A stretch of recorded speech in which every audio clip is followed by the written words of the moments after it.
I'll learn a lot from Humphrey, and I wish you a very successful semester."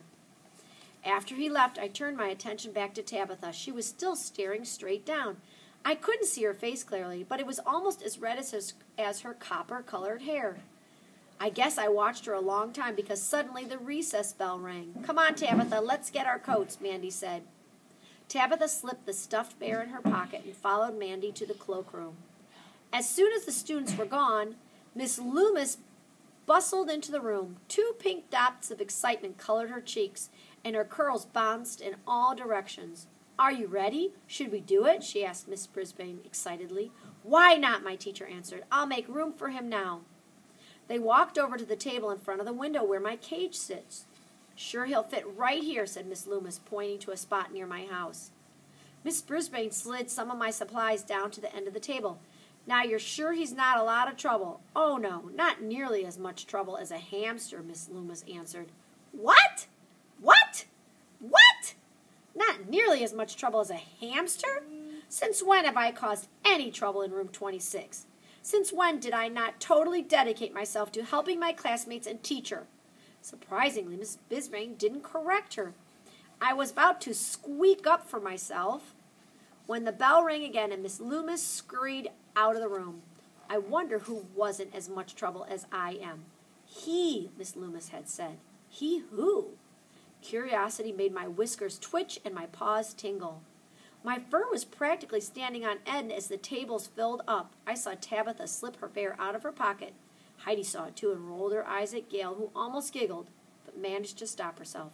"Now, class, I told you there were some changes in our room this year," Miss Brisbane announced. "Another of the changes is a brand new classroom pet. I think he'll add a lot to room 26. New classroom pet?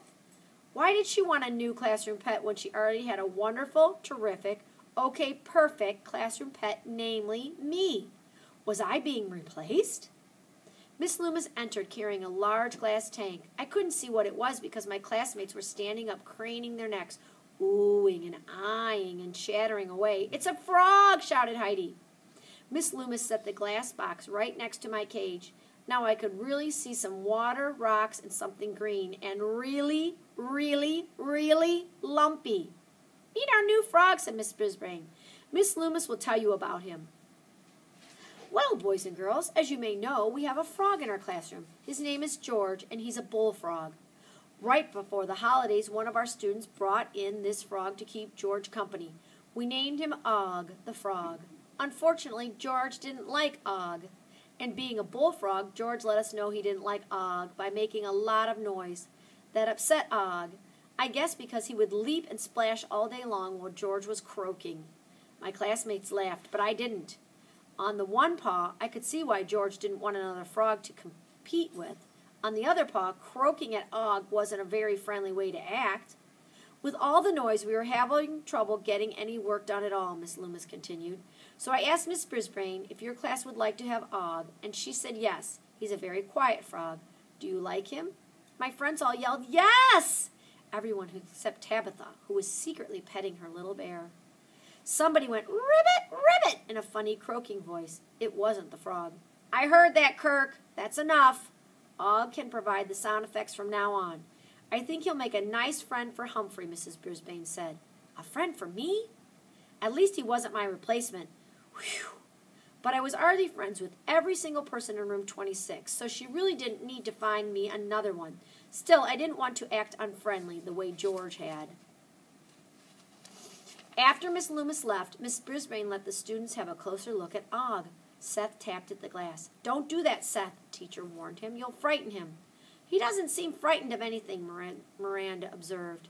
"I think he's smiling at it, Kirk. That must mean he's happy."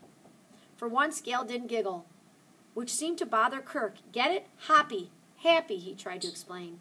Gail rolled her eyes and groaned, which didn't make Kirk happy at all. Miss Brisbane called to the new girl, "Come see Og, Tabitha." Tabitha stared down at her table and shook her head. "Come on, Tabitha," Mandy shouted impatiently. Again, Tabitha shook her head. She hadn't wanted to do anything all day, Mandy grumbled. "Mandy," Miss Brisbane warned her. "Is he really a frog?" Richie stared at Og, who stared right back. "Don't frogs live in water?" Some do, said Miss Brisbane, and some frogs live in trees. Og is a common green frog. He likes to live near the water, but not in it. That's why he has a tank that's half land and half water. A common green frog didn't sound very interesting, but Og had certainly attracted the attention of my classmates. Can I take care of Og? AJ asked loudly. Lower your voice, AJ, said Miss Brisbane. We will take care of him. Once the students returned to their seats, Miss Brisbane held up a book on the care of frogs. We'll have to study this, she explained. Taking care of Og will be quite different from taking care of Humphrey. After all, Humphrey is a warm-blooded mammal. Og is a cold-blooded amphibian. Amphibian? That's nothing like a mammal. The very word made my warm blood run cold. I hoped that she would never ever put that word on a spelling test. Miss Brisbane looked through the book. Aha, she said. It says the common green frog is a medium-sized frog with a calm nature. It makes a distinguished twang song. Boing! I almost fell off my ladder. What on earth could that noise be? Then I heard another sound, the laughter of my classmates. That certainly is a distinctive twanging sound, said Mrs. Brisbane, looking puzzled. Boing! This time the noise was clearly coming from the frog. What kind of way is that to talk? Aren't frogs supposed to say ribbit? Mrs. Brisbane turned toward Og's glass box. Thank you for the demonstration, Og. Then I heard boing, boing, boing. It didn't come from the frog this time. I heard that, Kirk-Chen, said the teacher. She continued to talk on and on about amphibians and their life cycle. What does he eat? Heidi called out. Hands, please, Heidi, said Mrs. Brisbane wearily. Mostly insects. Miss Loomis gave me a container of crickets. Cool, said Kirk. Everybody else in the class groaned, Ew!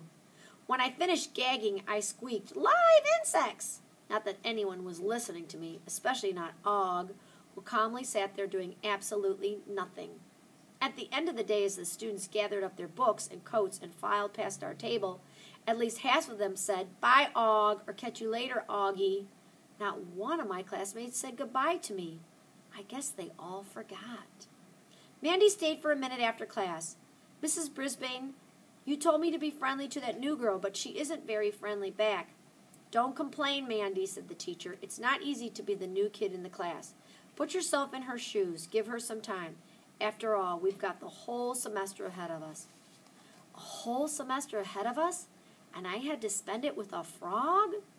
Mrs. Brisbane had shaken things up all right, and I felt queasy all over again.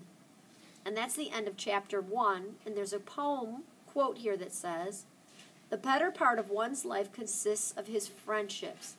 Abraham Lincoln, 16th President of the United States. Good job.